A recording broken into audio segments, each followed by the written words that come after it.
जय श्री कृष्णा। राधे राधे। अब सुनेंगे आप गंगा दशहरा की व्रत कथा। पुराणों में ऐसा कहा गया है कि जेठ मास के शुक्ल पक्ष की दशमी को बुधवार के दिन अष्टमी नक्षत्र में पावन गंगा जी का स्वर्गलोक से इस भूतल पर अवतारे राजा भगीरथ की तपस्या से ब्रह्मा और शिव के दिए वरदान से हुआ है। तभी से गंगा निरंतर प्रवाहशील होकर समुद्र में जाकर मिल जाती है। यदि गंगा दशहरा के दिन आज भी अष्टमी नक्षत्र और बुधवार संयोग बस आ जाए तो गंगा में स्नान करने का अंत फल प्राप्ति होता है। जीवन में किए हुए मनुष्य के सब पापों धुल जाते हैं। यूं भी गंगा स्नान के काफी महात्म्य शास्त्रों में बताया गया है, क्योंकि इसका जल सर्वदा विकार रहित, विकार नाशक और परम पावन माना गया है। गंगा को माता की पदवी दी गई है। इसका जल अमृत के समान गुणकारी माना जाता है।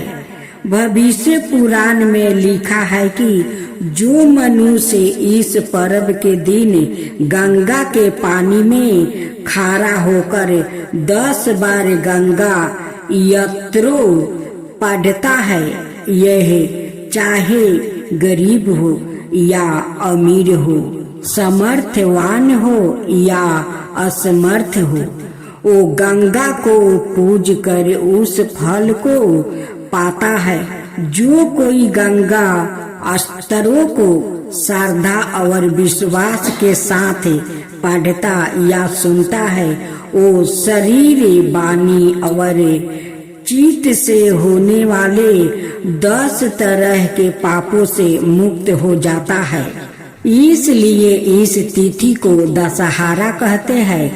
इन 10 प्रकार के पापों में जीवन हिंसा, तप, संताप, गौ, गुरु और देवताओं का अपमान, कल, सर्प, ग्रह, योग, मृत्यु, पीड़ित, दोष, अंतकरण की मलिनता है। मन, वचन, कर्म, फल, अपराध, भूत प्रेत, बाधा और विषाणु, दुष्ट प्रभाव गिने जाते हैं। इसके अलावा किसी रोग से पीड़ित में पारा व्याकृत सांसारिक चक्र में फंस जाता है। व्याकृत भय और भाव बंधनों से मुक्त हो जाता है।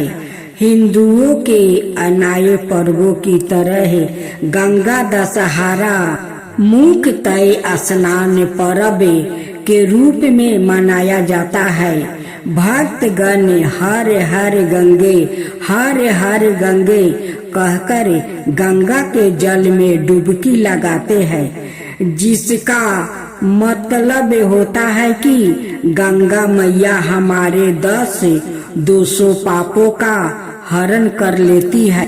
पूजा विधि। यह पर्व ज्येष्ठ मास के शुक्ल पक्ष की दशमी को गंगा जल में स्नान करके मनाया जाता है।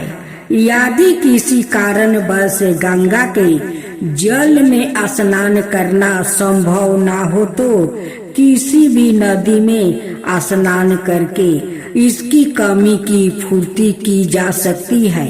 आम तौर पर समन्वय भक्तगण अपने घर में ही स्नान करते समय गंगा जल की कुछ बूंदे डालकर उसे ही गंगा जल मानकर स्नान कर लेते हैं। स्नान के दौरान गंगा जी मंत्र ओम नमो भगवती हिली हिली मिली मिली गंगे माँ पावाए पावाए स्वाहा से भक्ति पूर्वक मन में अर्चना करे। इस दिन गंगा का पूजन गौरी के पूजन के समान ही करने का विधान है। दीप जलाकर गंगा के जल में प्रवाहित करना एक पुण्य परंपरा मानी जाती है। जब दीप मालाएं गंगा जल में बहती है तो ऐसा लगता है कि मानो आकाश के तारे धरती पर उतर आया है। इस पर्व के अवसर पर श्रद्धालु दर्पण कर सवाए और पूर्वजों के नाम पर जल में गोते लगाते हैं, स्नान का दान देते हैं। इस कीर्तन को परम पावन मोक्षदायी माना जाता है। इस दिन शिवलिंग का पूजन करने और रात्रि में जागरण करने का भी विधान है, जिसका अंत फल प्राप्ति होता है। गंगा अवतार की गाथा का वर्णन वाल्मीकि रामायण, देवी भागवत महाभारत और स्कंद पुराण में मिलता है। पुरातन युग में अयोध्यापति महाराज सागर ने एक बार विशाल यज्ञ का आयोजन किया और उसकी सुरक्षा का भार उन्होंने अपने पुत्र अंशुमान को सौंप दिया। देवराज इंद्र ने राजा सागर के घोड़ा अश्व का अपहरण कर लिया तो यज्ञ के कार्य में रुकावट पैदा हो गई। इंद्र ने घोड़े का अपहरण कर उसे कपिल मुनि के आश्रम में बांध दिया। घोड़े को खोजते हुए राजा सागर के पुत्र जब कपिल मुनि के आश्रम में पहुंचा तो कोलाहल सुनकर कपिल मुनि की समाधि टूट गई। परिणाम स्वरूप वो क्रोधित हो गया और उनकी क्रोध अग्नि में जलकर राजा का हजारों पुत्र भस्म हो गया। अंशुमान घोड़े की खोज में जब मुनि के आश्रम में पहुंचा तो वहां महात्मा गरुड़ ने उसे सागर के हजारों पुत्र के भस्म होने की जानकारी दी। उनकी मुक्ति का मार्ग उन्होंने स्वर्ग से गंगा जी को पृथ्वी पर लाना भी बताया। चौकी पहले जग शुरू करवाना जरूरी था।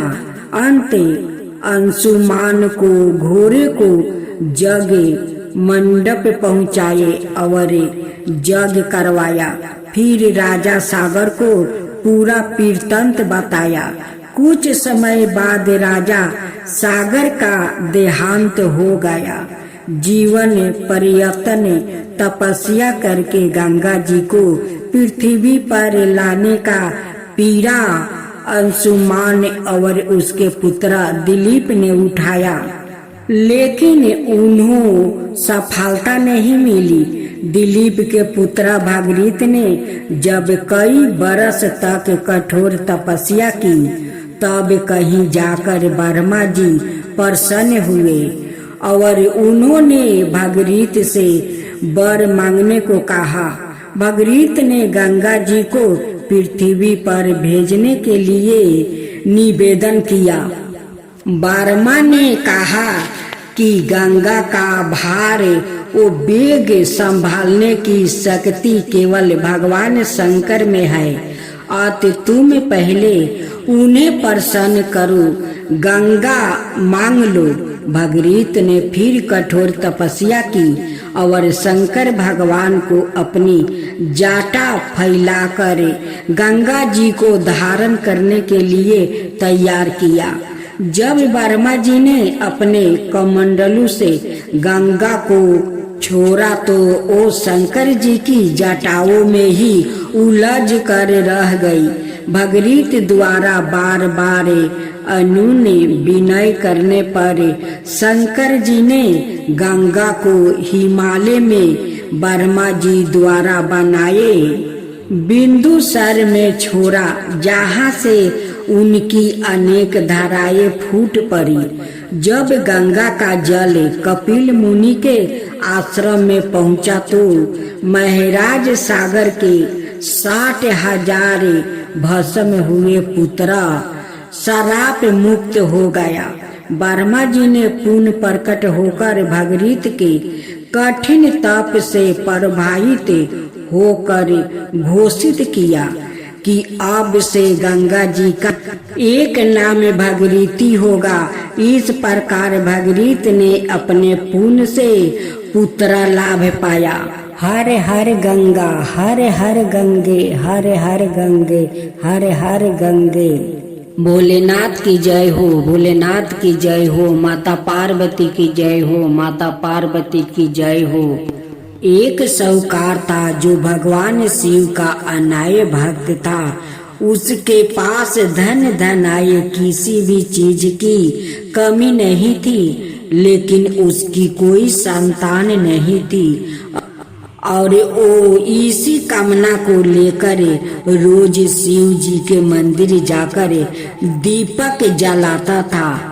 उसके इस भक्ति भाव को देखकर एक दिन माता पार्वती ने शिव जी से कहा कि प्रभु, यह साहूकार आपका अनय भक्त है, इसको किसी बात का कष्ट है तो आपको उसे अवश्य दूर करना चाहिए। शिव जी बोले कि हे पार्वती, इस साहूकार के पास पुत्र नहीं है, यह इसी से दुखी रहता है। माता पार्वती कहती है कि हे ईश्वर, कृपा करके इसे पुत्र का वरदान दे दीजिए। तब भोलेनाथ ने कहा कि हे पार्वती, साहूकार के भाग्य में पुत्र का योग नहीं है। ऐसे में अगर इसे पुत्र प्राप्ति का वरदान मिल भी गया तो वो केवल 12 वर्ष की आयु तक ही जीवित रहेगा। यह सुनने के बाद भी माता पार्वती ने कहा कि हे प्रभु, आपको इस साहूकार को पुत्र का वरदान देना ही होगा। अनाथ भक्त क्यों आपकी सेवा पूजा करेंगे।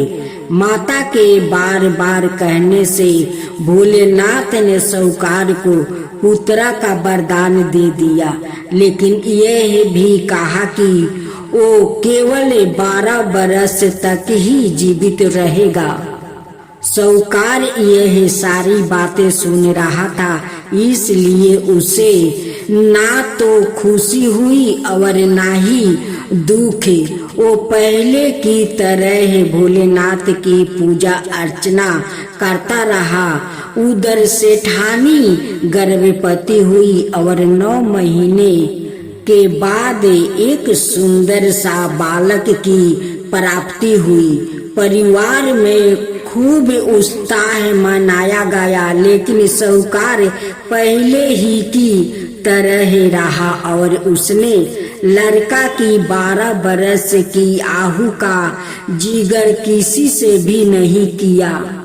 जब बालक 11 वर्ष की आयु हो गई तो एक दिन साहूकार की सेठानी ने बालक के विवाह के लिए कहा, तो साहूकार ने कहा कि वो अभी बालक को पढ़ने के लिए काशी जी भेजेंगे।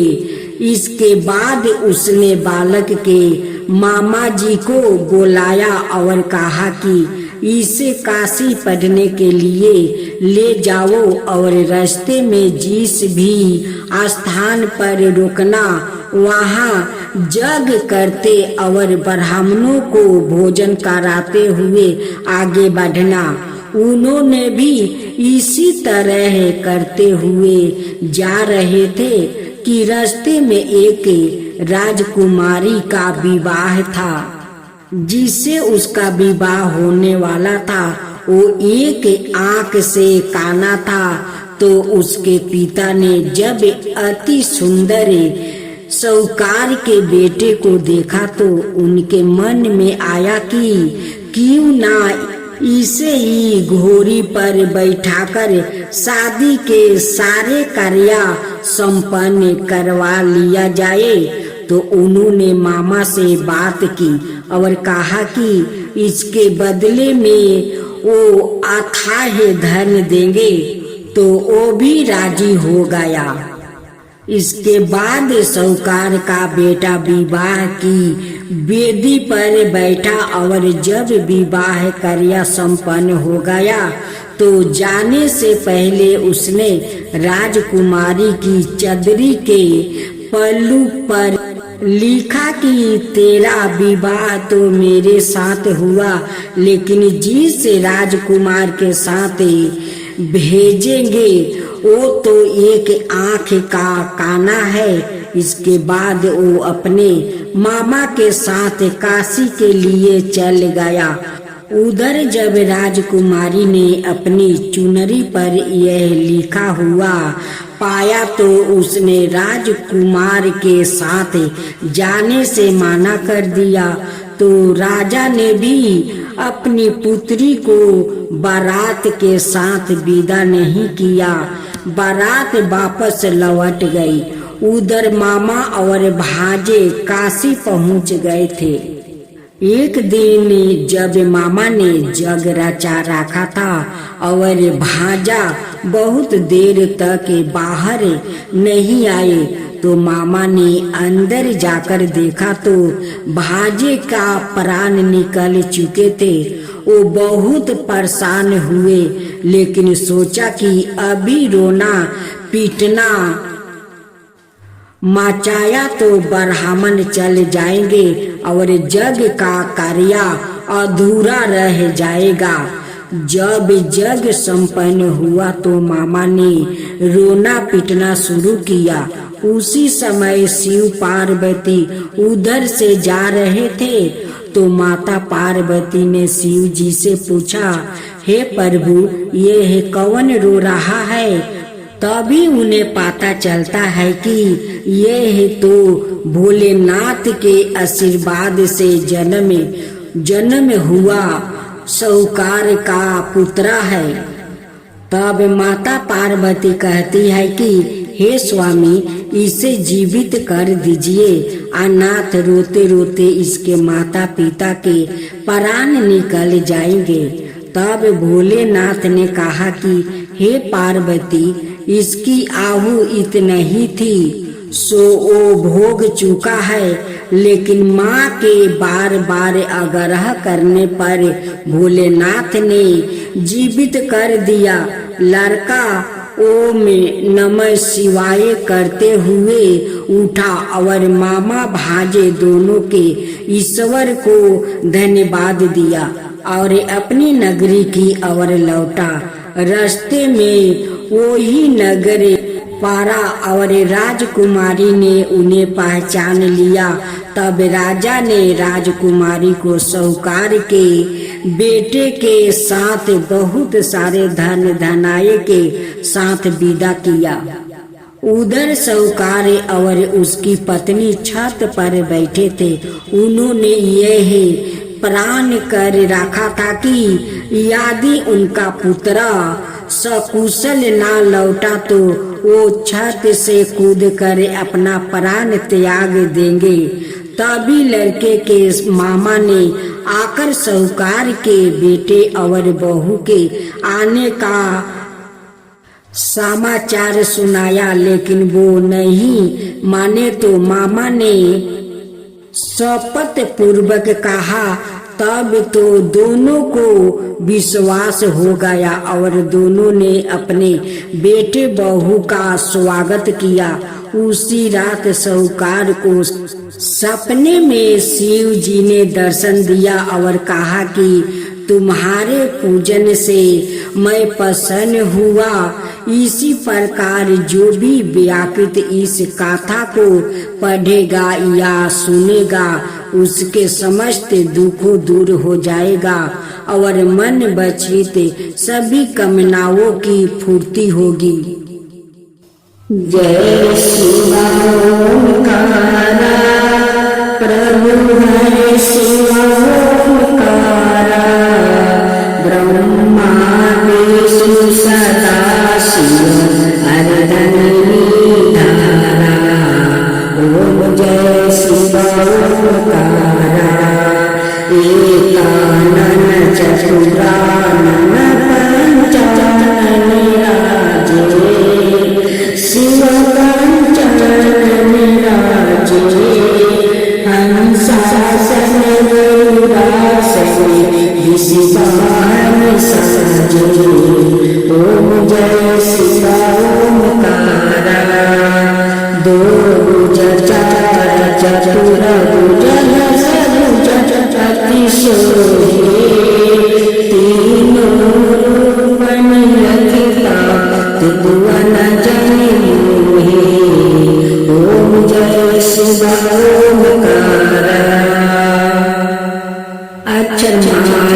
शीतम्बर पीताम्बरे गंबरे अंगे सनकादिके बरे मादिके भूतादिके संगे ओम जय शिव ओंकारा करके मध्यम मंडल चक्र सुंदरता जग करता जग भरता जग पालन करता ओम जय शिव ओंकारा ब्रह्मा विष्णु सदा शिव जानत अविवेका प्राण बचर के मध्यम या हेतिका ओम जय शिव ओंकारा तीर गुण शिव जी के आरती